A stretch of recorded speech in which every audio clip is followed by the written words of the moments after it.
لبيك اللهم لبيك لبيك لا شريك لك لبيك.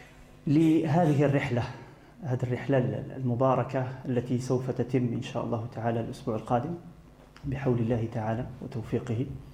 وحقيقة عندي أتشرف بهذا لأمرين اثنين.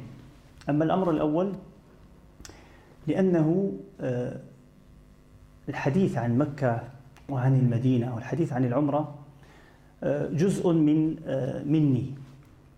عشت في المملكة في مكة 17 عاما، وحقيقة عشت هناك وعملت هناك، وكانت حقيقة تجربة عظيمة وعلاقة خاصة بمكة والمدينة.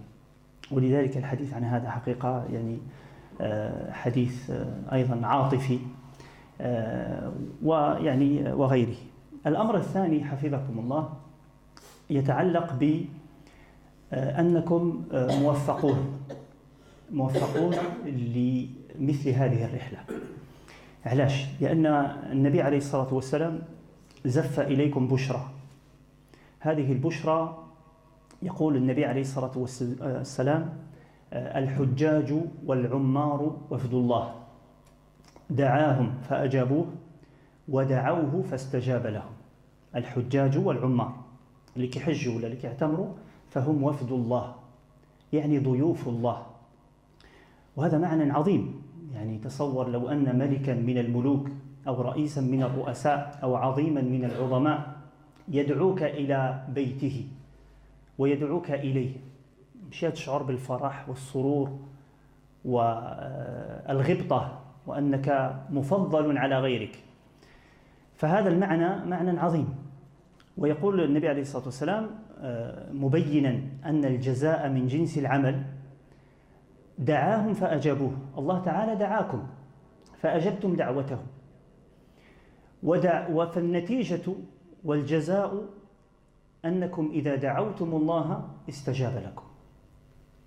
وهذا أعظم ما يمكن للإنسان أن يستغل به هناك، هو الدعاء كما سيأتي إن شاء الله تعالى.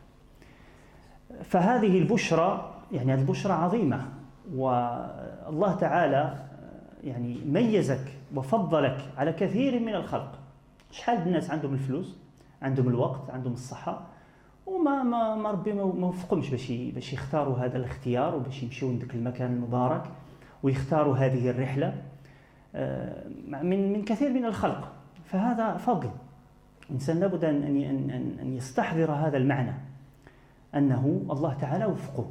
لأن بزاف الناس عندهم الفلوس وما فكروش في هذا الشيء، يفكروا في حاجة أخرى، يبذلون هذا المال في أمور أخرى. هذان الأمران كمقدمة حقيقة لهذا اللقاء. Donc je disais en français que je suis honoré d'être parmi vous et Inch'Allah ta'ala peut-être, certainement aussi peut-être de vous accompagner Inch'Allah ta'ala sur place.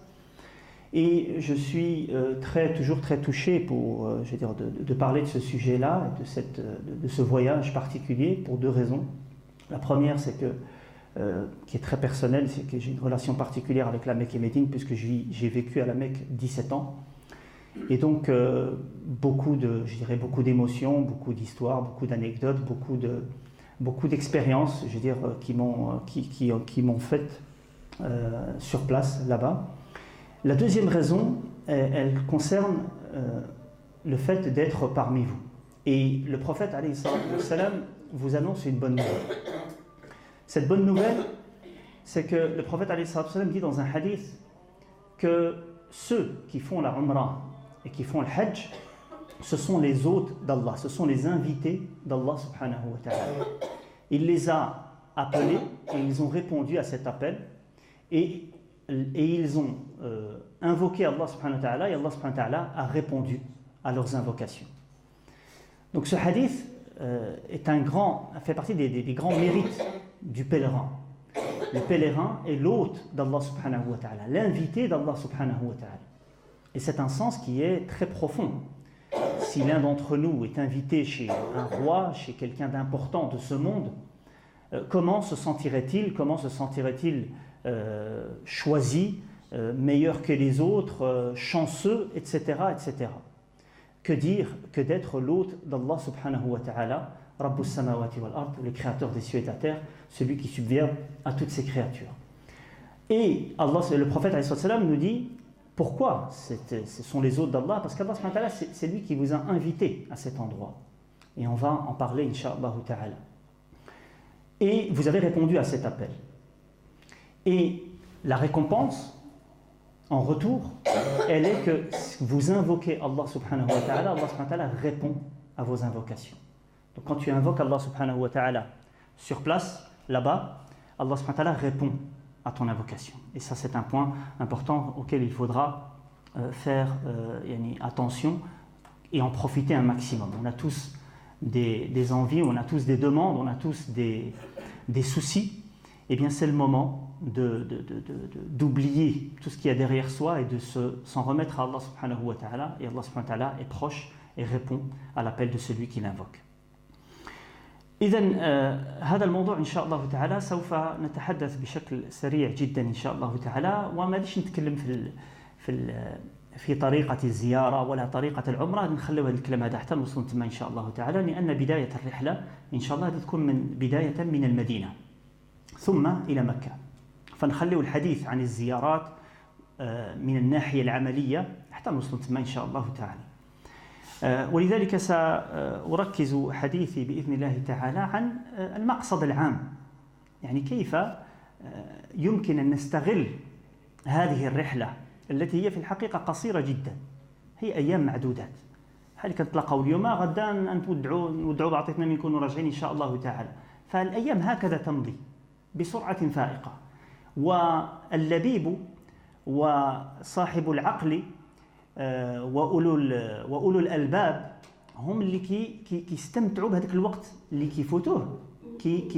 يعني يستغلونه أيما استغلال وكيوقفوا معاه بيكونوش من الغافلين اللي هو الجسم ديالو موجود في هذاك المكان لكنه غافل عن المكان ومثله كمثل الصلاة الناس تصلي وتصف نحو القبلة والجميع يكبر والجميع يقرأ الفاتحة لكن منهم من قلبه إلى الأرض أو بل تحت الأرض ومنهم من قلبه في السماء وكلاهما يصليان في الظاهر لكن هذا يخرج من صلاته وروحه مرتفعة وأخلاقه مهذبة وصلاته ترتفع إلى السماء وترفعه في السماء والآخر يصلي لكنه كأنه لم يدخل في الصلاة ولم تغير فيه الصلاة لم تغير فيه شيئا وكذلك العمرة وكذلك الحج وكذلك سائر الأعمال العبادات التي نؤديها وما هو الفرق بين هذا وهذا؟ إيش الفرق بين الإنسان اللي كيأدي العبادة بالمعنى ديالها باش تعطي الثمار ديالها لأن فضل العمرة كفارة الذنوب وحتى بعض أهل العلم يرى أن العمرة من الواجبات بعض الأئمة من أئمة الإسلام يرى أن العمرة من الواجبات وكثير من العلماء يرون أنها من السنة الإنسان يعني يعتمر مرة في العمر لكن بعض من أهل العلم يرى أنها من الواجبات وهي من العبادات التي تكفر الذنوب يقول النبي عليه الصلاة والسلام تابعوا بين العمرة والحج فإنهما ينفيان الفقر والذنوب كما ينفي النار خبث الحديد والذهب والفضة فالعمرة تكفر الذنوب وتجدد العهد مع الله سبحانه وتعالى وسنتحدث إن شاء الله تعالى عن هذه المقاصد وهذه المعاني حتى الإنسان يحاول ويجتهد حتى يستغل هذا الأمر ولا ينصرف عن هذا المعنى لأنه عندنا هدف عندنا غاية نسير إليها والشيطان حريص كل الحرص على أن يفسد عمل الإنسان أي عمل ما تظنش بأن الشيطان ليس لك بالمرصاد الشيطان هيك يشوفك راك تقرب إلى الله سبحانه وتعالى بزاف يشوفك راك يعني أتفسد عليه الشغل ديالو لأنه هو يريد أن يصدك عن سبيل الله وأن يصدك عن ذكر الله فلما يرى العبد يتقرب إلى الله سبحانه وتعالى يعني أكثر فأكثر ويبصر ويستبصر فحينئذ يريد أن يفسد عليه عمله بشتى الطرق كل واحد من فين يدخل فالإنسان لابد أن يكون يقظا عن هذا المعنى حتى يؤدي علاش لأن هذه العبادة تشتمل على أن الإنسان يبذل نفسه وماله ووقته ويترك أهله ودياره ويسافر من أجل العبادة. على هذا الشيء قال النبي عليه الصلاة والسلام: لا تشد الرحال إلا إلى 3 مساجد: المسجد الحرام والمسجد الأقصى ومسجد هذا المسجد النبوي. يعني حرام الإنسان يسافر سفر عبادة، يعني من أجل العبادة. وهنا نفرق بين العبادة الخالصة والعبادة التي تدخل فيها النية. الإنسان لو يسافر باش يزور الوالدين ديالو، باش يصل الرحم، باش يعمل الخير، هذا هو عبادة. لكن السفر هذا هو السفر الذي هو ذاته عبادة، أنه يتفرغ للعبادة. فرق بين هذا وذاك. فلا يجوز السفر من أجل هذا، بأن الإنسان مثلا يسافر لشي بقعة، بحال بعض الناس راه كيديروها، كيسافر لشي قبر ولا لشي سيد ولا لشي فلان من أجل التعبد، هذا حرام بنص هذا الحديث. أما السفر من أجل التعبد لله عز وجل لا يجوز إلا إلى هذه المساجد الثلاثة: المسجد الحرام، المسجد الأقصى، والمسجد النبوي. فهذا السفر سفر عبادة بكليته. Donc je disais que, Inch'Allah Ta'ala, on va essayer rapidement de tracer un peu les contours de ce voyage, mais dans le sens des objectifs, des finalités. Et qu'est-ce qu'on peut en retirer? Puisque ce voyage a toute sa particularité. On donne de son temps, on donne de son être, on donne de ses biens, on quitte sa famille, on quitte ses habitudes, on quitte le travail pour se donner, pour se rendre là-bas. Et l'objectif, la finalité principale de se rendre là-bas, c'est l'adoration. Et ce n'est pas autre chose. Cela ne veut pas dire, comme on va peut-être en parler, ça ne veut pas dire que tu ne peux pas faire du commerce, acheter des choses et je dirais prendre du bon temps dans le sens où découvrir d'autres horizons, d'autres paysages, mais l'objectif principal reste l'adoration. Et ce sens-là n'existe que dans cet endroit-là et à la mosquée de Jérusalem, Masjid al-Aqsa. Donc le prophète alayhi salatu wassalam, il dit: on ne peut pas voyager, quitter un endroit vers un autre endroit pour l'adoration, seulement pour adorer Allah subhanahu wa ta'ala, que dans ces 3 endroits: Al-Masjid al-Haram à la Mecque, la mosquée d'Al-Aqsa et la mosquée du prophète alayhi salatu wassalam. Ce sont les seuls endroits où on peut se rendre afin d'adorer Allah subhanahu wa ta'ala. On peut voyager pour rendre visite à la famille, faire du bien, voyage humanitaire, etc. Ça fait aussi partie de l'adoration. Mais il ne fait pas partie de l'adoration dans le sens précis du terme, dans le sens particulier du terme plutôt. Dans le sens où on va s'adonner à l'adoration. Donc c'est un voyage qui a un grand sens. Et le prophète nous a parlé des mérites de la Umrah, qu'elle efface les péchés. Certains savants parlent aussi que la Umrah fait aussi partie des obligations. C'est une obligation pour pas mal de savants, même si une grande majorité disent que c'est une sunna, c'est un acte surérogatoire et non pas obligatoire. Mais il y a des savants qui ont des arguments assez solides, qui parlent que la Umrah c'est une obligation, une fois dans la vie. Donc, Inch'Allah Ta'ala, on va parler un peu des finalités. Des finalités de la Umrah, afin d'essayer, Inch'Allah Ta'ala, de profiter un maximum du moment qu'on va passer sur place là-bas. Car le temps passe très vite. Comme on se voit aujourd'hui pour la première fois, Inch'Allah Ta'ala, on va se revoir durant le voyage et après le voyage, et ça va passer comme un clin d'œil. Et celui qui en profite le maximum de ce voyage, et on en a vu des gens qui ont voyagé sur place, subhanallah, celui qui en profite un maximum, bien beaucoup de gens changent de cap, totalement. Vraiment, c'est vraiment un renouveau avec Allah subhanahu wa ta'ala. L'occasion de se repentir, l'occasion de se remettre en question, l'occasion de ressentir cette proximité d'Allah subhanahu wa ta'ala. Comme on dit, le prophète nous dit que celui qui invoque, Allah subhanahu wa ta'ala dit dans le hadith, il dit que les serviteurs qui invoquent Allah subhanahu wa ta'ala là-bas, puisqu'ils ont répondu à l'appel d'Allah, Allah subhanahu wa ta'ala répond à leurs invocations. Et donc, faire beaucoup d'invocations, ça change l'être humain. Et Allah subhanahu wa ta'ala, beaucoup de gens, Allah subhanahu wa ta'ala répond à leurs invocations tant qu'il n'y a pas quelque chose qui l'en empêche. Que le fait que l'argent soit haram, le fait que ce qu'il demande n'est pas un bien pour lui, etc.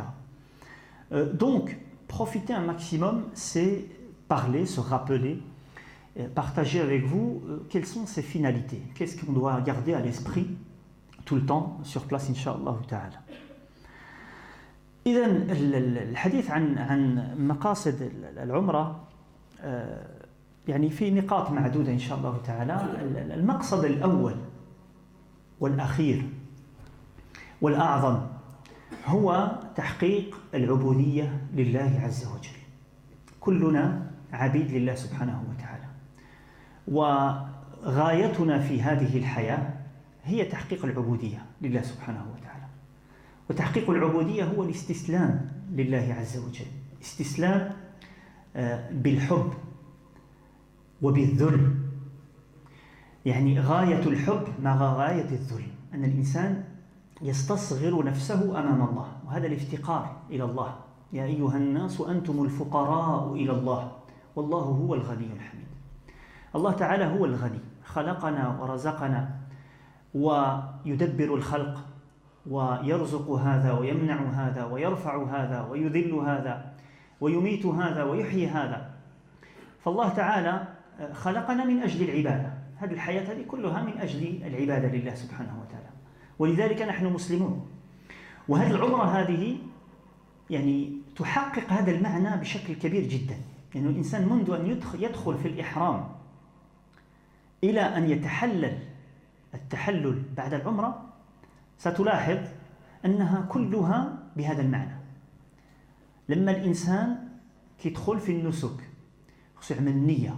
بالنسبة للرجال خصهم يزولوا الملابس ديالهم ويعملوا الثوبان، يلبسان الثوبان الأبيضان، يعني يستحب أن يكون أبيضين، ويغتسل ويتطيب. وكذلك النساء تتهيأ تغتسل أيضا، حتى لو كانت حائضة في الدورة الشهرية لا تصلي فإنها تدخل في الإحرام كما يدخل الناس في الإحرام. وأول ما يفعله لما يدخل في الإحرام لبيك اللهم بعمرة، ثم يبدأ التلبية لبيك اللهم لبيك، لبيك لا شريك لك لبيك، إن الحمد والنعمة لك والملك لا شريك لك.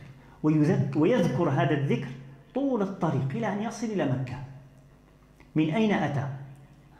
والله تعالى عظم هذا البيت، وسنأتي للحديث إن شاء الله تعالى المعاني التي يمكن أن نستخلصها من الحديث عن مكة. عظم هذا البيت وجعل له حدودا، إنسان ممنوع يتجاوزها حتى يحرم. يعني كل من أتى إلى مكة يريد الحج أو العمرة ممنوع يتجاوز بعض النقاط. النبي عليه الصلاة والسلام هو الذي وقتها، جعل ذات الأبيار علي أو ذو الحليفة في المدينة اللي كيجي من ذيك الجهة، وذات عرق اللي كيجوا من جهة العراق، ويلملم اللي كيجوا من جهة اليمن، والجحفة اللي كيجوا من جهة المغرب. فجعل حدودا ممنوع تجاوز هذه الحدود حتى تحرم. وهذا فيه تعظيم لحرمات الله وتعظيم أمر الله، وهذا هو العبودية، أن تأتمر بأمر الله وأن تقف عندما أمرك الله. وهذه ما فيهاش الاجتهاد ولا العقل ولا القانون يفكر فيها. ربي قال لك سك توقف تما وتحرم من تما، ما تحرمش من مكان آخر. حتى لما سئل الإمام مالك رحمه الله، وهو كان إمام دار الهجرة وإمام في المسجد النبوي، قال له واحد خصو يحرم، قال له بغيت نحرم من المدينة، ما نحرمش من أبيار علي من ذو الحليفة باش نزيد شي خطوات في سبيل الله. فأخبره أن النبي عليه الصلاة والسلام يعني خصك تحرم من ذو الحليفة كما فعل النبي عليه الصلاة والسلام، ونحن نتبع خطواته. وهذا أيضا من العبودية كما سيأتي، أننا نتبع خطوات النبي عليه الصلاة والسلام. فقال له يعني زجره، قال له إني أرى أنك يعني أصابتك الفتنة، فليحذر الذين يخالفون عن أمره أن تصيبهم فتنة أو يصيبهم عذاب أليم. يعني إذا بغيتي أنت تزيد شي خطوات راه هذه فتنة، خصك تتبع. وهذه هي العبودية، أنك تكون في المكان الذي أمرك الله وتعمل ما أمرك الله على الصفة التي أمرك الله بها. ولا يمكن أن نحقق هذا إلا باتباع خطوات النبي عليه الصلاة والسلام وكما فعل النبي عليه الصلاة والسلام.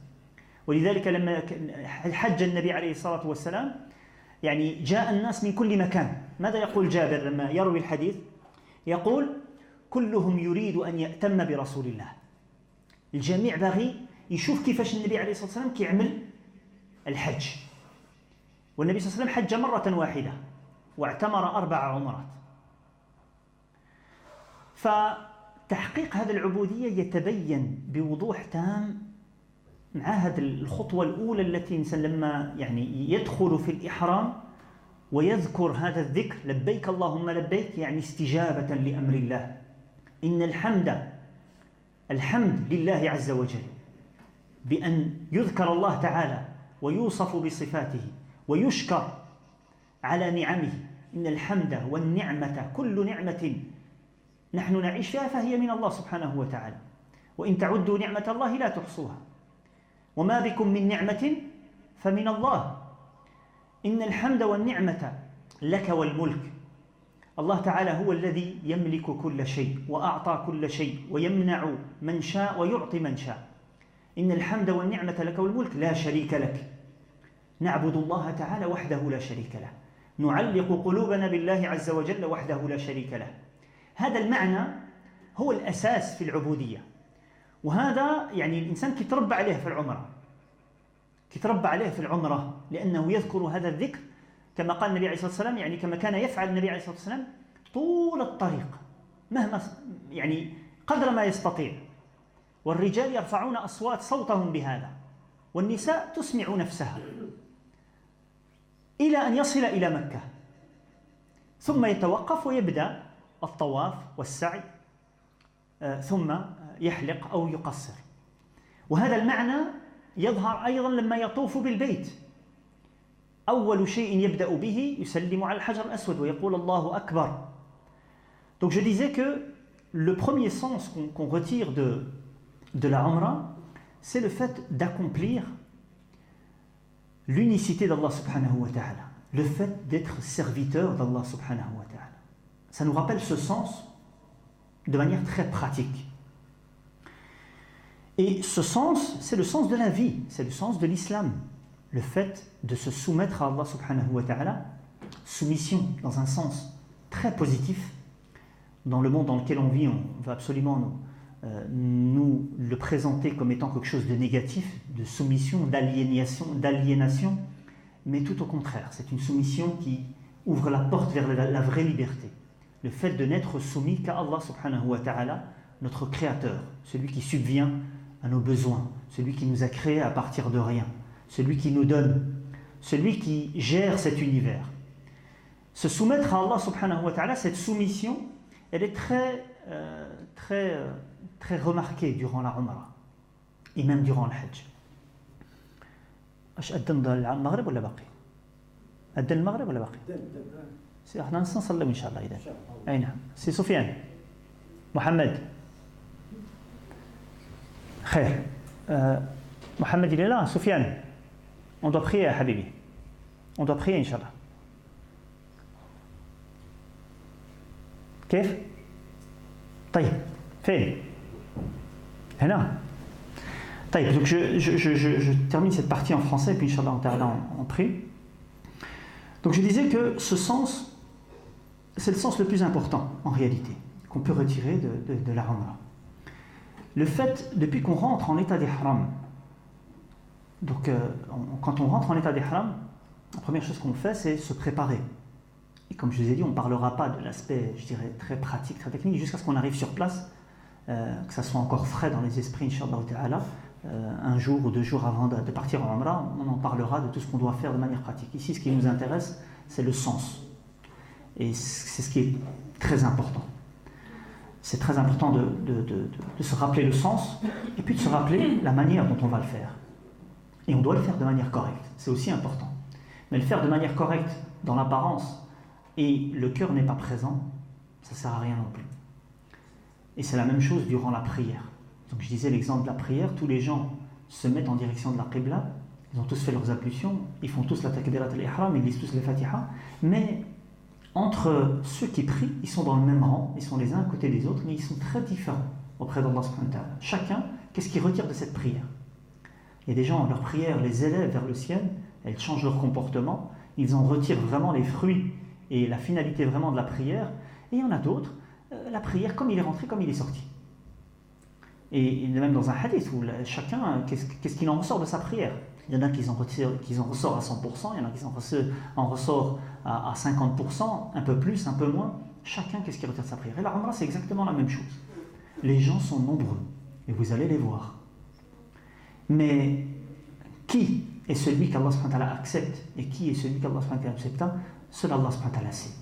Mais des fois, on voit des comportements qui n'ont rien à voir. Et c'est ce qui est important. Et ça doit nous accompagner du début à la fin. Et à ce moment-là, on en retire vraiment le maximum de cette Umrah. La première chose, donc, c'est cette soumission à Allah subhanahu wa ta'ala. Elle est très visible. Quand on rentre en état d'ihram, on doit se préparer, on doit prendre une douche, faire les sunan de la fitra, comme on fait pour la prière de Jumu'ah. Même une femme qui a ses règles, elle doit faire cette préparation-là. Et puis après, on rentre en état d'ihram et directement on dit labbaik Allahumma bi umrah et on commence la talbiya. Je réponds à ton appel. Labbaik Allahumma labbaik. Je réponds à ton appel Allah. Et tu le répètes et on le répète. Et on dit les louanges, les bienfaits et la royauté n'appartiennent qu'à toi sans aucun associé. Et on répète cette parole non-stop jusqu'à ce qu'on arrive à la Mecque. Et ça nous rappelle le sens même de notre vie. Le sens même de l'islam. L'essence et le principal de l'islam, qui est cette soumission à Allah subhanahu wa ta'ala, cette relation à Allah subhanahu wa ta'ala. Et c'est l'objectif de notre vie, d'être des serviteurs d'Allah subhanahu wa ta'ala, comme il nous a demandé. Et c'est pour ça qu'on doit suivre les pas du prophète alayhi salatu wassalam, et que l'action ne peut pas être acceptée par Allah que si elle remplit ces deux conditions-là. Qu'elle soit sincère pour Allah subhanahu wa ta'ala, et qu'elle suit les pas du prophète alayhi salatu wassalam. Et c'est pour ça qu'Allah subhanahu wa ta'ala a fait de cet endroit qu'on doit le glorifier. La Mecque, c'est un endroit qu'on doit glorifier, qu'on doit donner beaucoup d'importance. C'est un endroit sacré. Et bien Allah subhanahu wa ta'ala, il a mis des limites géographiques. Pour la Umrah, il n'a pas mis des limites dans le temps. Pour le Hajj, oui. On ne fait pas le Hajj quand on veut. Donc il y a même des limites dans le temps. Mais pour le Umrah et pour le Hajj, il y a des limites géographiques. C'est-à-dire que tu ne peux pas dépasser certains endroits si tu vas à la Mecque pour faire l'Umrah ou pour faire le Hajj que si tu rentres en état d'ihram. Et si tu ne l'as pas fait, tu dois retourner à cet endroit-là. Et si tu n'arrives pas à retourner, eh bien, tu dois faire un sacrifice. Et le prophète, c'est lui qui a désigné ces endroits-là, par révélation bien sûr. Il a désigné Dhul Hulayfa du côté des gens qui viennent du Médine, du côté du nord, Zat Irq un peu dans le centre de ceux qui viennent du côté de l'Irak, il y a Lamlam dans le sud pour ceux qui viennent du côté du Yémen, et Al-Juhfa à l'est, ou à l'ouest plutôt, à l'ouest de ceux qui viennent du côté du Maghreb ou de l'Égypte, ne peuvent pas dépasser ces endroits-là, celui qui vient faire le Hajj ou l'Umrah, jusqu'à ce qu'il rentre en état de sacralisation. Et on en parlera en détail, Inch'Allah ta'ala. Mais ce qui nous importe là, c'est que ce sens de l'islam, de cette soumission à Allah subhanahu wa ta'ala, et on la divulgue, et on élève la voix pour les hommes, pour se le faire entendre, et le faire entendre à tous ceux qui sont autour de nous, que nous sommes soumis à Allah subhanahu wa ta'ala, et on en est fiers. Et c'est un honneur pour nous d'être soumis à Allah subhanahu wa ta'ala. Donc, Inch'Allah ta'ala, on s'arrête dans cette première partie, on fait la prière et puis on continue, Inch'Allah ta'ala. Subhanakallahumma wa bihamdik, ashhadu an la ilaha illa anta, astaghfiruka wa atubu ilayk. Alhamdulillah, wassalatu wassalamu ala rasulillah. باش نتأخر عليكم بزاف إن شاء الله تعالى، أحاول أن أختصر اختصارا.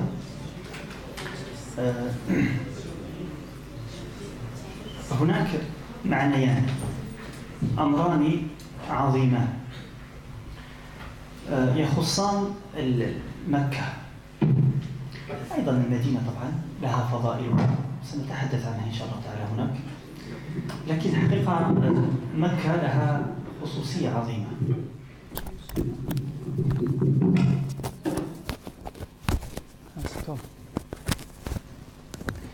مكة حقيقة عندها خصوصية عظيمة وفيها العمرة طبعا، وسنزور المدينة وأيضا لها يعني ميزة ليست بالهينة، أن الإنسان يزور أول مكان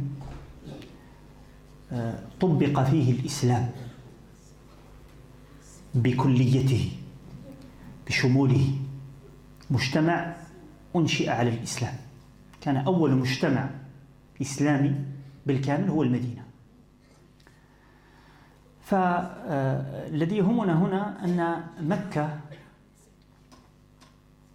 نستخلص منها أمران عظيمان. الله تعالى يقول عن مكة: إن أول بيت وضع للناس للذي ببكة مباركا وهدى للعالمين.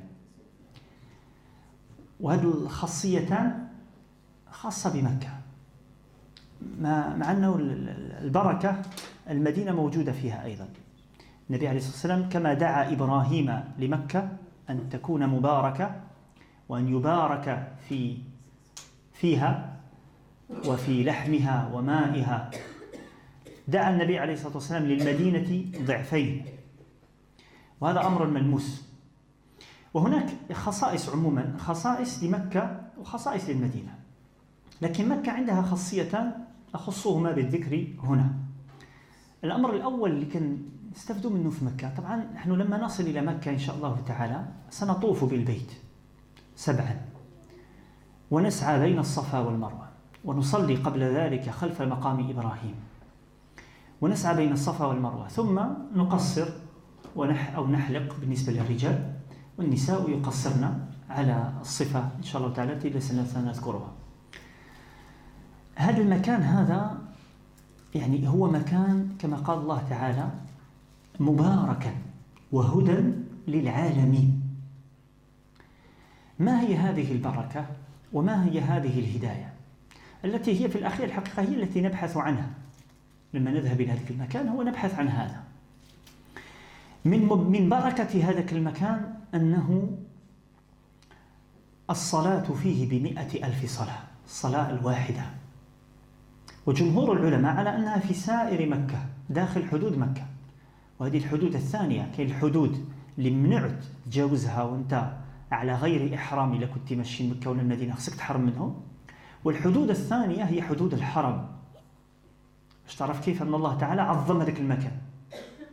وهذه الحدود ديال الحرم هي التي خص بها النبي عليه الصلاة والسلام بأنه الإنسان ممنوع يعمل بعض الأعمال التي ممكن يعملها في خارجها، من تخويف الصيد، يعني حتى الحيوان ممنوع تخوفه، ممنوع تصيد تما، ومن قلع شجرة التي تنبت على الطبيعة اللي كتطلع بوحدها، ولا النبت اللي كينبت بوحده والشجر اللي كيطلع بوحده ما عندكش الحق تحاديه. وحتى نهى النبي صلى الله عليه وسلم عن حمل السلاح فيها إلا للضرورة، والنبي عليه الصلاة والسلام ما حمل فيها السلاح، كما قال يعني أحلها الله له ساعة من نهار. لما فتح مكة جاءوا بالسلاح، هذه للضرورة. وكما يحمل السلاح إلى الآن، يمكن الشرطة ولا كذا يحملون السلاح هناك، لكنه للضرورة، لأنه الله تعالى جعله مكانا آمن. وهذا الأمان هذا اللي الله تعالى جعله هذاك المكان باش الناس يجيو يديروا الحج والعمرة في أمان وفي اطمئنان، حتى واحد ما يأذيهم. المعنى ديالها ماشي المعنى بأنه آمن، هو آمن كونا من الله، لكنه تكليف أيضا، أنه لا بد من تأمينه وجعله آمنا. وهذا خبر يعني يلزم منه الأمر، يلزم منه أن المسلمين واجب عليهم أنهم يؤمنوا هذاك المكان. على ذلك الشيء إنسان يعني لا بد لولاة الأمر في هذه البلاد أنهم خصهم يحملوا السلاح باش يخلوا ذاك المكان آمن، باش الناس يجيو في أي ساعة من ليل أو نهار مطمئنين، ما كيخافوا على حتى شي حاجة إلا أنهم يؤدون العبادة لله، وما يخافوا من حتى شي حاجة، لا من قطاع طرق ولا من شيء. فالله تعالى جعل ذاك المكان مبارك، الصلاة فيه ب100,000 صلاة، وفيه عبادة اللي ما كاين حتى شي مطاع آخر، وهي الطواف. هذه العبادة التي يتعبد بها أيضا الملائكة، أو تتعبد بها الملائكة في السماء. كاين البيت المعمور في السماء فوق بيت الأرض في الكعبة التي يطوف بها الملائكة، وهذه العبادة هذه ما كاين حتى شي مطاع آخر، كاين حتى شي عبادة اللي فيها الطواف إلا الطواف بالكعبة. هذا من بركته. من بركته أيضا ماء زمزم، خير ماء على وجه الأرض، وهو شفاء سقم وطعام طعم كما قال النبي عليه الصلاة والسلام. ومن بركة ذاك المكان أنه قبلة المسلمين أحياء وأمواتا. جميع المسلمين في جميع أنحاء الأرض يستقبلون هذا المكان. فهو مكان عظيم معظم وينبغي أن يعظمه الإنسان. الخاصية الثانية, donc je disais que parmi les choses les sens qu'on peut retirer de la Mecque et de Médine, la Mecque a une particularité très grande par rapport à Médine, même si Médine, même pour certains imams, les grands imams ou certains compagnons, est meilleur que la Mecque. C'est un avis qui existe. Mais la Mecque, elle a sa particularité qu'on ne peut pas trouver ailleurs. Et parmi les deux particularités qui sont très importantes, c'est que c'est un endroit béni, un endroit où il y a de la bénédiction. Deuxième particularité, c'est un endroit où il y a de la guidée. Allah Ta'ala nous les a rassemblés dans un verset.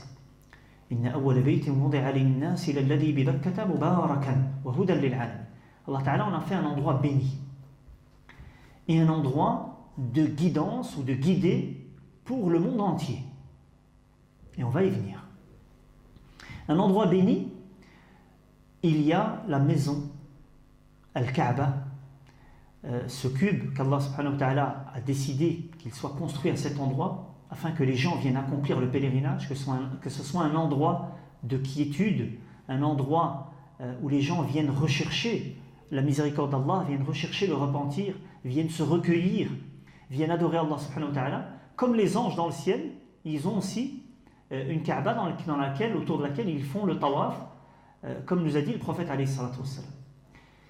Et il en a fait un endroit béni, une adoration qu'on ne retrouve nulle part ailleurs, c'est al-tawaf, le fait de tourner autour de la Kaaba, ce qu'ils appellent la circumambulation, je ne sais pas comment ils l'appellent en français, c'est le tawaf, le fait de tourner autour de la Kaaba. Cette adoration, on la trouve nulle part ailleurs. C'est pour ça qu'Inch'Allah ta'ala, il faudra faire un maximum de tawaf. Pendant la Umrah, on fait le tawaf 7 tours, mais après cela, le tawaf surérogatoire, il est ouvert. 7 tours par 7. 7, 14, 21, 28, 35, ou un tamashi. Tu peux faire le tawaf. Et cette adoration, tu la retrouves nulle part ailleurs. Et parmi ses mérites, c'est que celui qui fait 7 tours autour de la Kaaba et qui prie 2 rak'at derrière le maqam Ibrahim, c'est comme s'il a libéré un esclave. Et qu'est-ce que c'est libérer un esclave? C'est donner la liberté à quelqu'un. À l'époque, il y avait beaucoup d'esclaves. Ça existait, c'est lui offrir sa liberté, c'est lui racheter sa vie. C'est un énorme mérite. Et aussi, parmi les mérites, c'est que chaque pas que tu fais autour de la Kaaba, ça t'élève en rang, ça efface un péché et ça te donne une bonne action. Chaque pas que tu fais autour de cette maison sacrée. Ça fait partie de la bénédiction de cet endroit. La bénédiction de cet endroit aussi, c'est que c'est l'eau de Zamzam, qu'on ne retrouve nulle part ailleurs. Cette eau qui est une nourriture, comme dit le prophète alayhi salatu wassalam, mais qui est aussi une guérison. Un compagnon du prophète alayhi salatu wassalam, lorsqu'il est venu à la Mecque, où il voulait voir le prophète alayhi salatu wassalam, et il est resté quelques jours à l'intérieur de la mosquée sacrée, et il ne buvait que de l'eau de Zamzam. Et il dit, j'en ai grossi. De nos jours, l'eau de Zamzam a beaucoup changé sous sa forme. J'ai rencontré des personnes âgées qui racontaient qu'au début du siècle, l'eau de Zamzam, c'était comme du lait battu. C'était de l'eau très, très, très lourde, très dense, qui était très... Bon, maintenant, je ne sais pas pourquoi elle a changé, mais ça reste de l'eau, en tout cas qui coupe la faim, qui désaltère, et elle a cet aspect spirituel qui est une guérison. C'est pour ça que les compagnons en buvaient énormément. Il y a certains hadiths qui disent qu'il faut se gaver de l'eau de Zamzam. Il faut en boire et en boire et en boire. Ça fait partie des bénédictions de cet endroit. الخاصية الثانية وهي خاصية عظيمة والتي ينبغي أننا يعني نذهب إليها وهي الهداية. الله تعالى قال مباركا وهدى للعالمين. هداية للعالمين. تصور يعني هذا المكان هداية للعالمين لجميع الخلق. والهداية في كتاب الله نوعان. هداية دلالة كما قال الله تعالى للنبي عليه الصلاة والسلام، وإنك لتهدي إلى صراط مستقيم. النبي عليه الصلاة والسلام يهدي، يبين الطريق، وهذه مهمة جميع الأنبياء والرسل ومن أتى بعدهم من العلماء وأتباع الرسل، وهو البيان والإرشاد والدلالة والتعليم والدعوة. هذا البيان، هذه هداية. الهداية الأخرى هي هداية التوفيق التي هي خاصة لله سبحانه وتعالى. الله تعالى يقول للنبي عليه الصلاة والسلام: إنك لا تهدي من أحببت ولكن الله يهدي من يشاء. هذه الهداية هي هداية التوفيق. إذا عندنا هداية الدلالة وعندنا هداية التوفيق، وكلا الهدايتين موجودة في مكة. كيف ذلك؟ هداية الدلالة قصة بيت الله الحرام فيها من هداية الإرشاد الشيء العظيم. كيف بني هذا البيت؟ أصلا ما كان حتى شي واحد كيعيش تما. علاش ما كاين حتى شي واحد ما كيعيش تما؟ شكون يجاوب؟ علاش حتى شي واحد ما كان كيعيش تما؟ الجواب والو. شوفوا كان ولا خص الهداية، خصنا نعطيكم شي هدية. شنو؟ الصحراء. زيد؟ ما كاينش الماء. هو إذا ما كاينش الماء ما كاينش الحياة. إذا ما كاينش الماء ما كاينش الحياة. واش كاين شي بشر يقدر يعيش ما كاينش الماء؟ حتى الحيوانات ما يعيشوش تما إذا ما كاينش الماء. إذا ما كان حتى شي واحد كيعيش تما.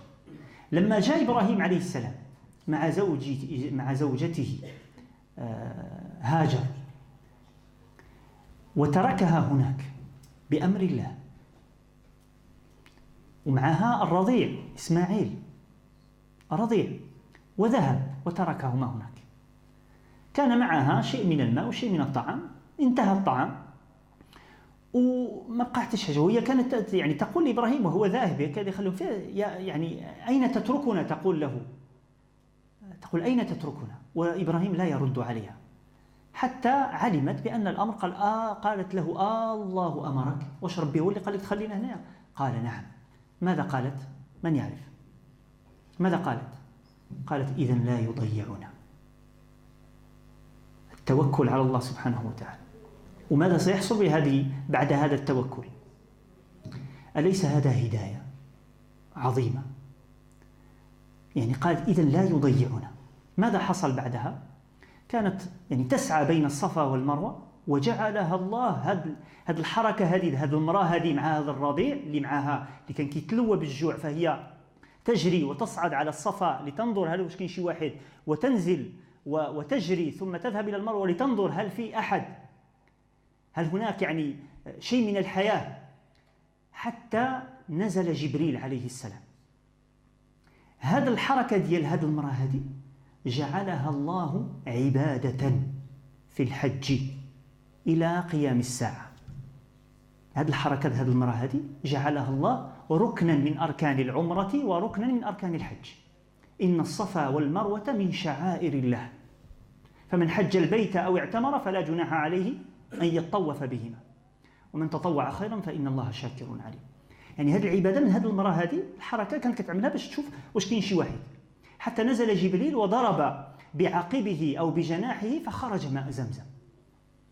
ولما خرج ماء زمزم، طبعا إبراهيم عليه السلام قبل ذلك لما ذهب عن أعينهم، يعني صعيبة على إبراهيم عليه السلام يترك الولد الوحيد دياله هو إسماعيل، كان ورزقه على كبر، فهو متعلق به، قلبه متعلق به، ويتركها لله سبحانه وتعالى، هذاك المكان الذي لا زرع فيه ولا ماء.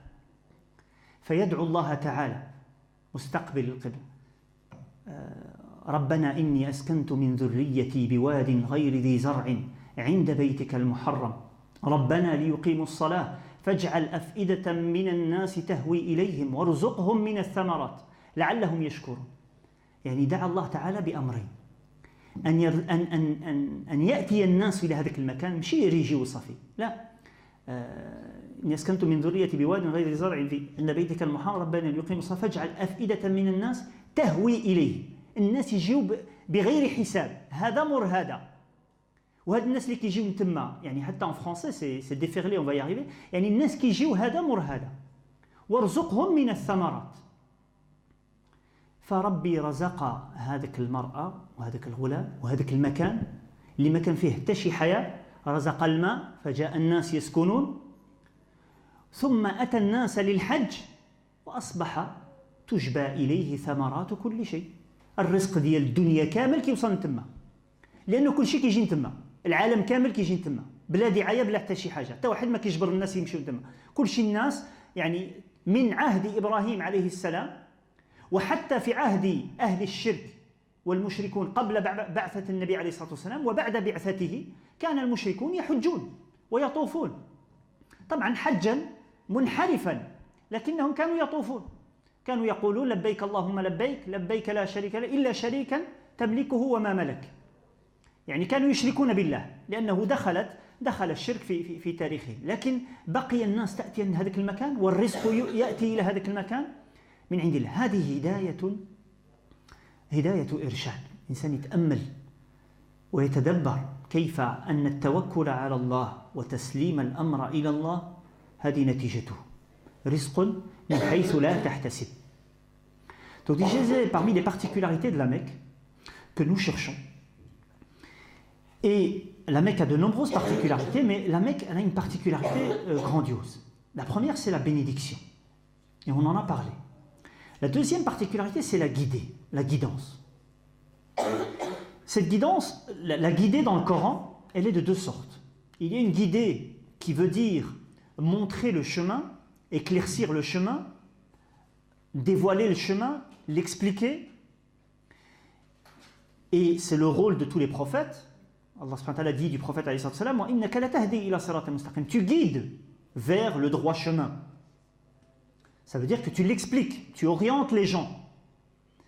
La deuxième sorte de guidée, c'est la guidée qui vient d'Allah subhanahu wa ta'ala. Connaître le chemin ne veut pas dire le suivre. On peut connaître le bien, mais on ne peut pas le faire. Et la deuxième, elle vient d'Allah subhanahu wa ta'ala. Allah guide qui il veut. Mais Allah est juste. Il guide ceux qui cherchent à être guidés. Et il guide ceux qu'Allah subhanahu wa ta'ala sait que leur guidance va être un bien. Et Allah égare aussi. Mais il n'égare qu'avec justice. Il n'égare que ceux qui cherchent à s'égarer. Ceux qui se sont éloignés, leurs cœurs se sont penchés, Allah Ta'ala les a égarés. Mais Allah est juste. Il n'égare personne que parce qu'il le mérite. Et à partir d'un fait, et non pas par sa volonté ou la science d'Allah subhanahu wa ta'ala. C'est qu'il a fait les causes pour être égaré, Allah subhanahu wa ta'ala, il l'égare. Allah subhanahu wa ta'ala, lorsqu'il nous parle des hypocrites ou lorsqu'il nous parle de ceux qui ont mécru, ils ont mis leurs mains dans leurs oreilles, ils n'ont pas voulu écouter le message. Allah subhanahu wa ta'ala, celui qui se détourne d'Allah subhanahu wa ta'ala, se détourne du message d'Allah subhanahu wa ta'ala, Allah subhanahu wa ta'ala se détourne de lui. Et Allah ta'ala n'a besoin de personne, ni du pieux, ni de celui qui ne l'est pas. Donc les deux sortes de guidés, eh bien Allah subhanahu wa ta'ala, quand il nous parle de la Mecque, il nous dit que c'est un endroit de guidance et de guider.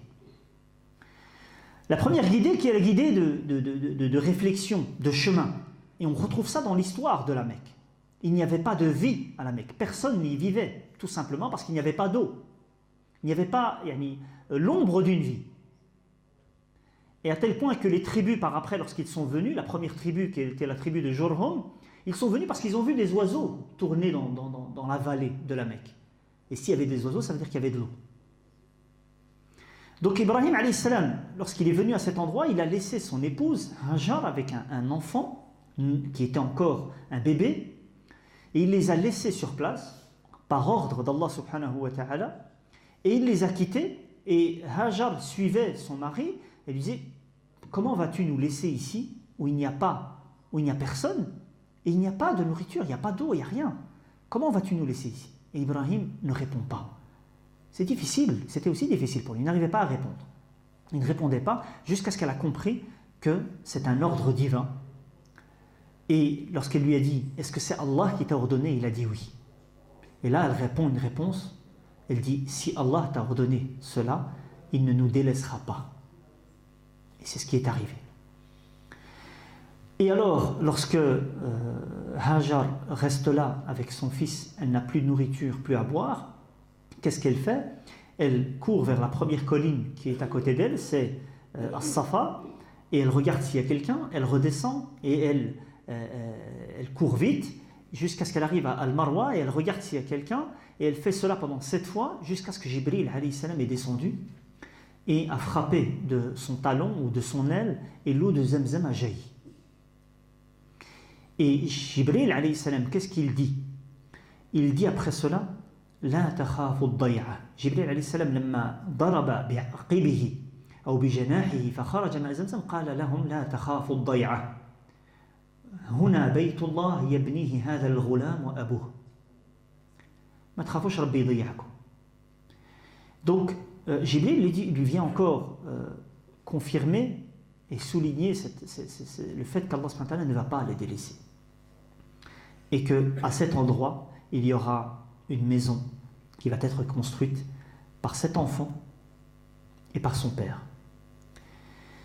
Et Ibrahim alayhi salam a fait des invocations avant cela. Lorsqu'il les a quittés, il s'est un peu retiré, il a fait une invocation et il a demandé à Allah subhanahu wa ta'ala afin que les gens déferlent vers cet endroit. Les gens viennent en abondance, les uns après les autres. Et qu'il leur donne des biens. Qu'il leur donne des biens. Et Allah subhanahu wa ta'ala va répondre à cette invocation. Et dès qu'il y aura de l'eau, des tribus vont venir s'installer. Et la vie va commencer. Et des gens, puis après cela, Ibrahim alayhi salam va revenir, va construire la Kaaba. Et il va appeler les gens à accomplir le pèlerinage. Et les gens vont arriver dans cet endroit, vont déferler vers cet endroit durant les temps, à travers l'histoire, des siècles durant, jusque nos jours. Et les gens se rendent à cet endroit de partout dans le monde, à travers l'histoire. Et c'est l'endroit le plus vieux dans l'histoire de l'humanité où les gens s'y rendent pour adorer Allah subhanahu wa ta'ala. Et les gens viennent par milliers. Et pendant le Hajj, ils arrivent à des 2-3 millions. Et imaginez ce que ça rapporte comme bien, comme argent, combien d'argent circule, combien de marchandises circulent. C'est pour ça qu'Allah subhanahu wa ta'ala, lorsqu'il dit à Quraysh, il leur rappelle ce bienfait, il leur dit que cet endroit-là, tous les biens du monde, tous les biens du monde viennent à cet endroit. Puisque toutes les caravanes du monde, les gens, les pèlerins viennent. À l'époque, bien sûr, il n'y avait pas la monnaie, donc les gens viennent avec de la marchandise pour la revendre et pour faire du troc, c'est échanger les marchandises. Donc tout se rassemblait à cet endroit-là. Que ce soit de l'est ou de l'ouest, du nord ou du sud, tout vient se rassembler là. Et on retrouve toutes les marchandises du monde. De l'Asie, de l'Europe, du Nord, du Sud, tout vient à cet endroit-là. Tout a commencé à partir de cette confiance que cette femme a mis en Allah subhanahu wa ta'ala. Et son acte, son comportement, lorsqu'elle courait entre Safa et Marwa, Allah subhanahu wa ta'ala en a fait un rite, parmi les rites du pèlerinage, que tout le monde doit accomplir. C'est un pilier. C'est-à-dire que si tu ne fais pas Safa ou Marwa, eh bien ton pèlerinage il n'est pas valable. Si tu ne fais pas le sa'i entre Safa et Marwa, eh bien ta umrah n'est pas valable. Et cet acte-là, c'est une femme qui l'a fait, une femme qui a placé sa confiance en Allah subhanahu wa ta'ala. Ça, c'est un sens très profond à retirer de cet endroit-là. الهداية الثانية وهي هداية التوفيق. ننال هداية التوفيق كيفاش كنشدوا هداية التوفيق؟ أن الله تعالى يهدينا أنه هو بالدعاء وبالعبادة لله سبحانه وتعالى. وهذاك المكان مبارك، الإنسان ينسى كل شيء في هذاك المكان والعبادة تصبح سهلة عليه يصبح عنده قوة على العبادة، بل يتلذذ بها ويستمتع بها. وكل سواء الطواف ولا الصلاة ولا السعي بين الصفا والمروة كله لإقامة ذكر الله. إنما جعل الطواف بالبيت والسعي بين الصفا والمروة لإقامة ذكر الله كما قال النبي عليه الصلاة والسلام.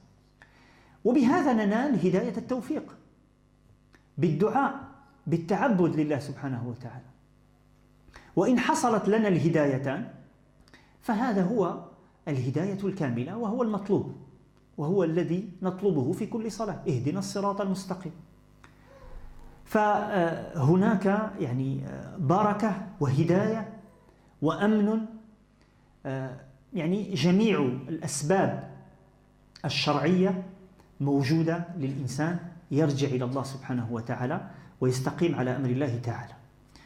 Donc ça c'était la première guidée, le sens où un sens de réflexion, d'enseignement à retirer de cet endroit-là, de son histoire. Et c'est l'endroit, comme je disais, dans l'histoire des êtres humains, c'est l'endroit le plus visité au monde.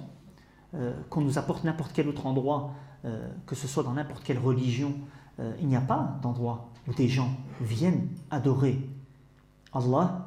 Ils ne parlent pas la même langue, ils n'ont pas les mêmes origines, et ils viennent tous à un moment particulier, pendant le pèlerinage par exemple al-Hajj, qui est un moment de l'année particulier, on ne peut pas venir quand on veut, ça commence le 8 de l'Hijjah, ça termine le 13 de l'Hijjah. Quant à la Umrah, c'est ouvert, eh bien, tout le monde vient à cet endroit. De par eux-mêmes, personne ne les a obligés. C'est un rêve pour tout musulman, pour tout croyant, que de se rendre là-bas et de se recueillir et d'accomplir ce pèlerinage et d'accomplir la Umrah. C'est un petit pèlerinage et qui a aussi son importance. Et c'est la deuxième guidée, qui est la guidée qui vient d'Allah subhanahu wa ta'ala. Eh bien, comment est-ce qu'on atteint cette guidée-là? Eh bien, c'est par l'adoration, en faisant le tawaf, en faisant des du'as, en buvant l'eau de Zamzam, en faisant beaucoup de prières, en ne ratant aucune prière à la mosquée, du maximum qu'on peut, et faire le maximum de tawaf. Et à ce moment-là, on atteint la guidée, et la guidée, en fait, c'est l'objectif de tout croyant. À chaque prière, on demande à Allah subhanahu wa ta'ala de nous guider vers la voie droite.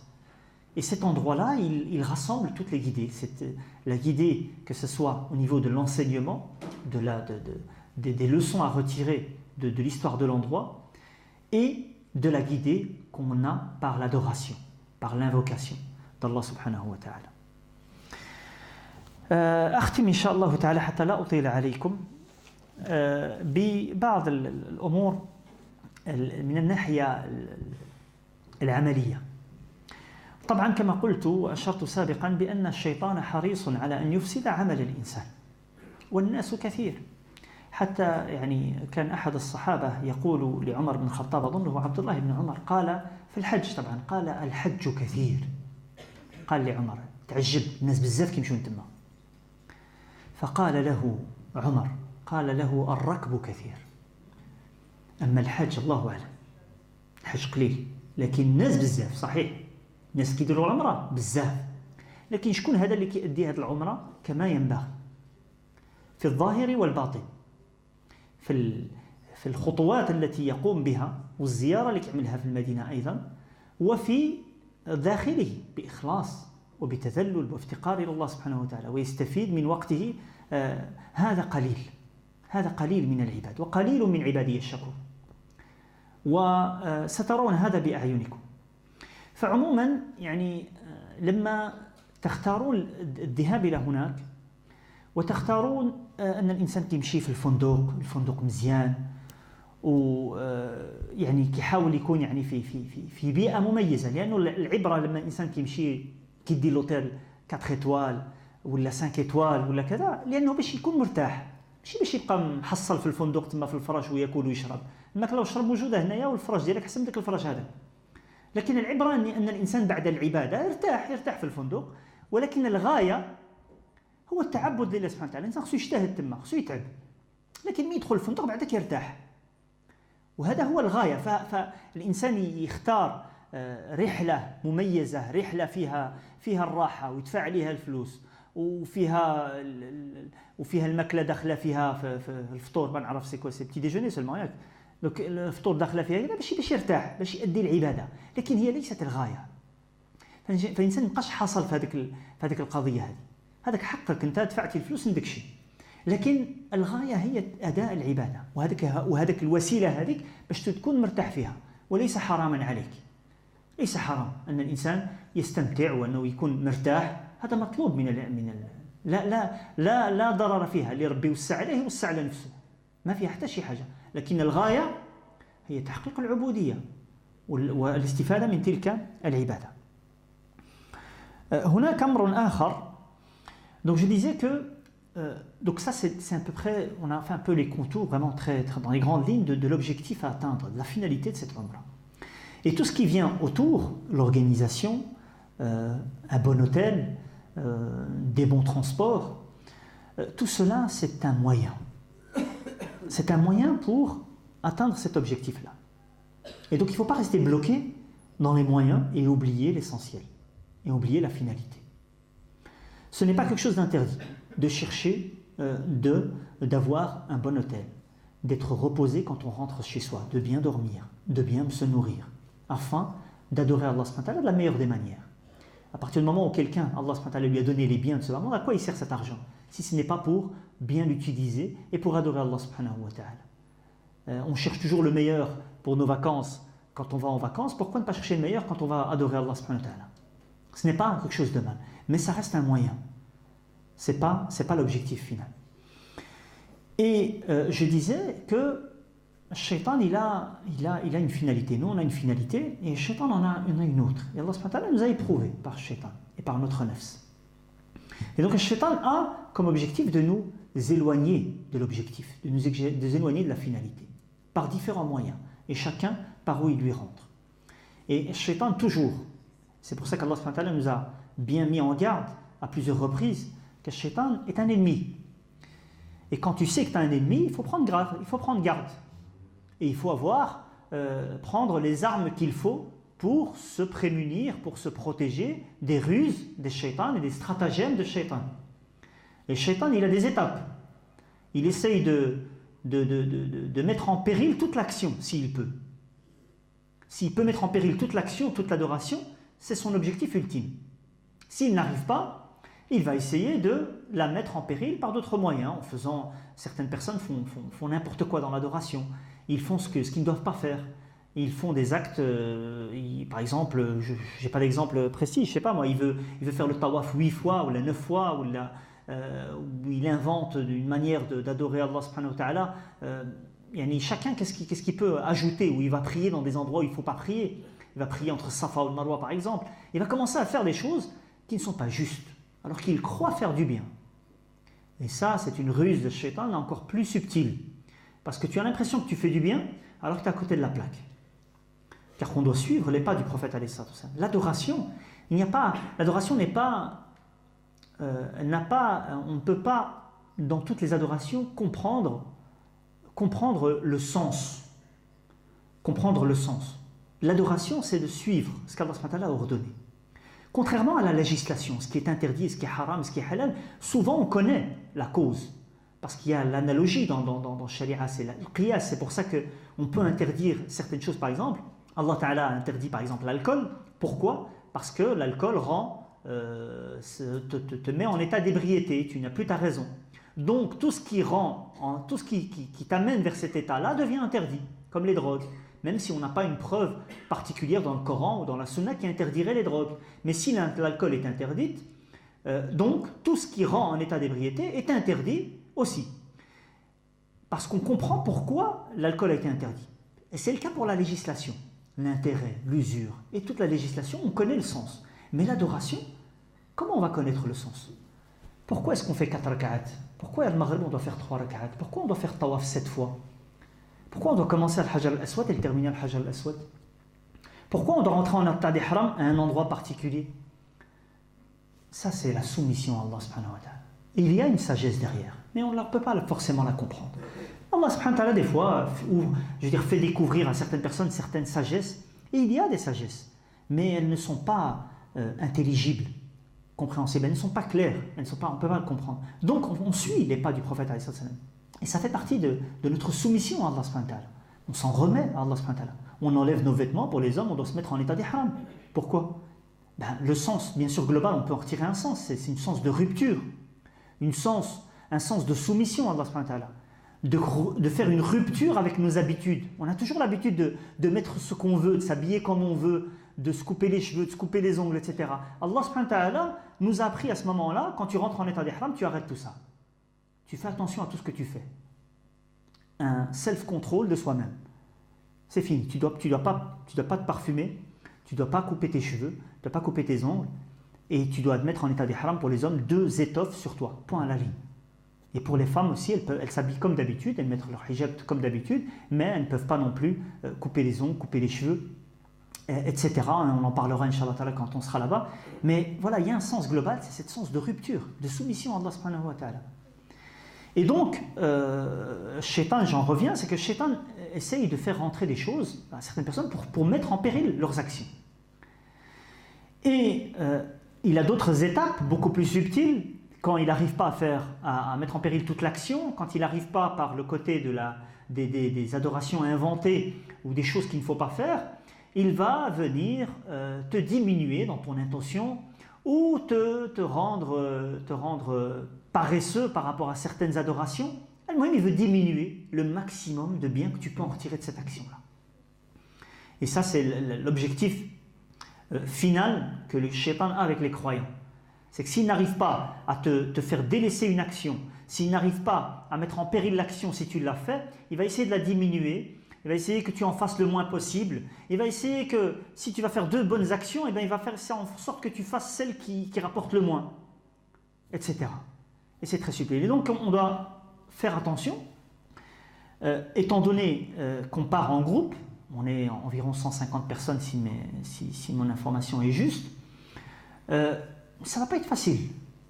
يعني الانسان غادي نسافروا حنا جماعه 150 ديال الناس غنمشيو في طايره وحده ولا سي 2 فول ou c'est un seul vol c'est 2 vols et dans un seul hôtel وغادي تكون في البيت مع الناس يمكن ما كتعرفهمش يعني نتوما 4 بكم ولا 5 ولا 3 بكم ولا مع الناس ما كتعرفهمش والفندق ومية تمشي الجامع الزحام وهذا كيدفع هذا وهذا يديو له الصبه ديالو وهذا شي واحد تكلم معاه ماشي مزيان وهكذا.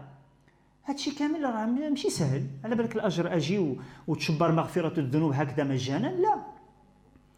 وحتى يعني وهذا الامر الاخر حتى الحياه هناك في السعوديه اللي مشى تما وسافر راه كيعرف كيفاش الظروف تما، راك ماشي في اوروبا، فهمت، من ناحيه التنظيم، من ناحيه المعامله، ومن ناحيه من جميع النواحي امور مختلف، يعني منطق اخر. فالانسان خصو يصبر ويتحمل وما ينساش الغايه والهدف الذي وصل من اجله. Donc parmi les choses qui viennent, je dirais, mettre en péril notre action, c'est qu'il faut beaucoup de patience parce qu'on est en groupe et on est 150 personnes, donc il faut mettre un peu son nefs de côté.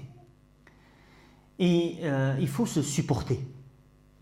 Et le prophète nous apprend يقول المؤمن الذي يخالط الناس ويصبر على أذاهم خير من الذي لا يخالط الناس ولا يصبر على أذاهم. Le croyant qui fréquente les gens et qui patiente à leur nuisance est meilleur que celui qui ne fréquente pas les gens et qui ne patiente pas à leur nuisance.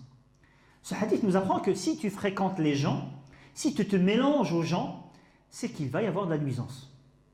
Parce que tu as ta sensibilité, tu as tes petites habitudes, tu as tes petites limites, tu as tes petites habitudes que les autres peut-être ils ont une autre sensibilité, ils ont d'autres habitudes. Que ça soit avec toi à l'hôtel ou dans la chambre ou des fois même dans la rue, dans la mosquée. Et on en parlera, je veux dire, vous allez voir des choses qui sont choquantes. Et même, et c'est un point important, Inch'Allah, je terminerai là-dessus, l'ambiance générale en Arabie, c'est encore autre chose. Ceux qui sont déjà partis, ils savent de quoi je parle. Ceux qui ne sont jamais partis, c'est une autre société, c'est d'autres paramètres, on va dire une autre logique. Et comment est-ce que les gens se comportent entre eux, le respect, la sensibilité, c'est autre chose. Et surtout, nous, on est des Maghrébins qui ont vécu en Europe, on a une sensibilité très élevée, on est très, je veux dire, on fait attention aux détails et aux petites paroles et la manière dont on nous donne le passeport, la manière dont on nous donne certaines choses ou dont on nous présente certaines choses, des fois on est très vite choqué. Eh bien, il faut, je dirais, descendre la barre un peu et voilà, je veux dire, bon, si on peut changer, si on peut parler à certaines personnes, il faut parler. On ne peut pas laisser un munkar et ne pas parler, on peut parler, mais il y a des choses que tu ne peux pas changer. Et tu ne vas pas changer les gens qui vivent avec toi dans une chambre ou qui mangent avec toi au restaurant, tu ne vas pas le changer par une parole, c'est pas parce que tu dis que tu vas le changer. Donc il faudra beaucoup de patience, et puis après il y a une organisation, 150 personnes, il faut monter dans les bus, il faut descendre des bus, il faut attendre les retardataires, etc., etc. Et ceux qui voyagent en groupe savent de quoi je parle, mais il y a beaucoup de personnes qui n'ont pas l'habitude de voyager en groupe, donc ils ont l'habitude de faire leur programme comme ils veulent, comme ils l'entendent, et donc quand ils sont en groupe, ils sont très vite dérangés, très vite irrités, parce que ça ne se passe pas comme ils veulent. Ben, les choses ne vont pas se passer comme toi tu le veux tout le temps. Il y a bien sûr un minimum, mais c'est ce que l'organisation, que ce soit Tawhid Travel ou que ce soit Mishkat ou l'autre agence qui est avec nous, il y a des gens, ils sont un peu mélangés dans ce groupe, mais on est tous les mêmes, on est tous dans un seul groupe, ont le souci je dirais de l'organisation, ont le souci pour faire le maximum, mais ça reste un travail humain. Ça reste donc un travail humain et il y a beaucoup de choses qui ne dépendent pas de l'organisation, ce qui dépend de l'État, ce qui dépend des bus sur place, etc. Il y a des fois des choses qui sont choquantes, qui peuvent paraître choquantes pour quelqu'un qui vient d'Europe. Et donc, il faut descendre un peu la barre de la sensibilité par rapport à tout ça et patienter. Et patienter, surtout, et je le rappelle et c'est un point important, قضية مهمة نذكرها خصوصا الناس اللي كيتابعوا الأخبار وكيعرفوا الأخبار وكيعجبهم السياسة. السعودية في حالة صعبة شوية في هذه الأيام هذه والجميع يعرف حالة صعبة فالحس الأمني عالي جدا فالإنسان خصو يحترم هذاك مي البوليس كيقول لك زيد هنا وزيد هنا ما ترفعش يديك ما تكلمش واخا ما يتكلمش معك مزيان ما تكلمش لأنه الحالة شوية متوترة في الحقيقة وما احتاجش ندخلوا في التفاصيل ولا حاجة للدخول في التفاصيل لا يهمنا هذا لكن هو واقع الإنسان خصو يعتبره لأنه هذا يعني يؤثر على سير الأمور. Donc je disais que pour ceux qui sont friands d'actualité et de politique, la situation en Arabie est une situation un peu difficile dans les jours qui sont passés et dans le présent et certainement dans un avenir proche.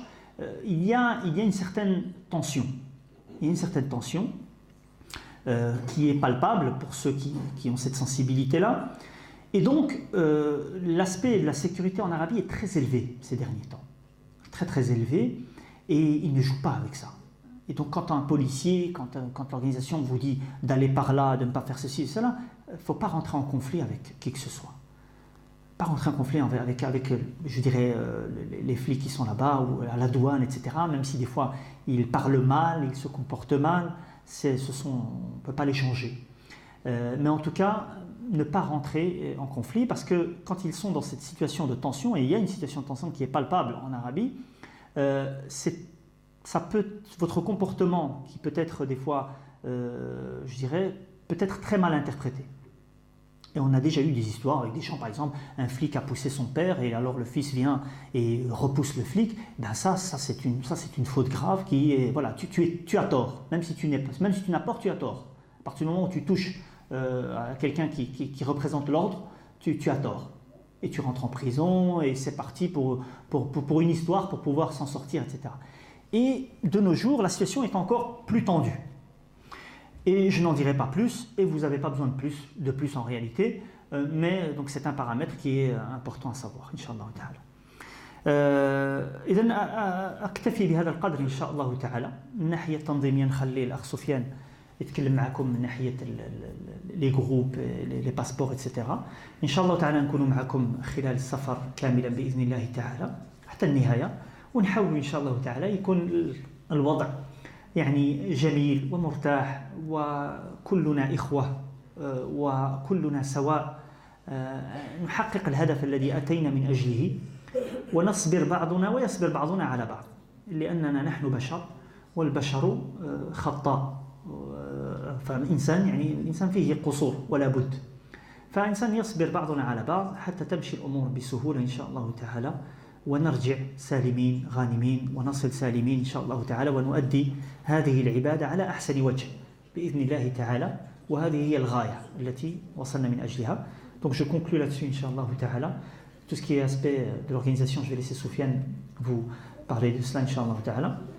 On vous accompagnera bi'idhnillah toute l'équipe depuis l'aéroport jusqu'au retour Inch'Allah ta'ala. Notre objectif est de passer le meilleur des séjours possibles, d'atteindre l'objectif pour lequel on se rend là-bas. Et il faudra patienter, qu'on patiente les uns envers les autres, parce que même si l'organisation est soucieuse que tout se passe de la meilleure des manières, il y a beaucoup de paramètres qui dépassent. Et donc, Inch'Allah ta'ala, tous ensemble, on y arrive, bi'idhnillah ta'ala, si tout le monde patiente, les choses se passent très très bien. Et ça reste un séjour très très très agréable parce que, en plus de l'adoration, il y a la rencontre des gens du monde entier. Déjà la rencontre de nous-mêmes. Déjà nous ici, si on part 150, beaucoup d'entre nous ne se connaissent pas. Et alhamdulillah, c'est vraiment un lieu de rencontre, un lieu d'échange qui est très très très très riche, très très très intéressant. Et نسأل الله سبحانه وتعالى أن يوفقنا جميعا لما يحب ويرضى وأن ييسر هذا السفر وأن يجعله مباركا وأن يوفقنا فيه وأن يجعله خالصا لوجهه وأن يتقبله من الجميع والحمد لله رب العالمين. لبيك اللهم لبيك لبيك لا شريك لك لبيك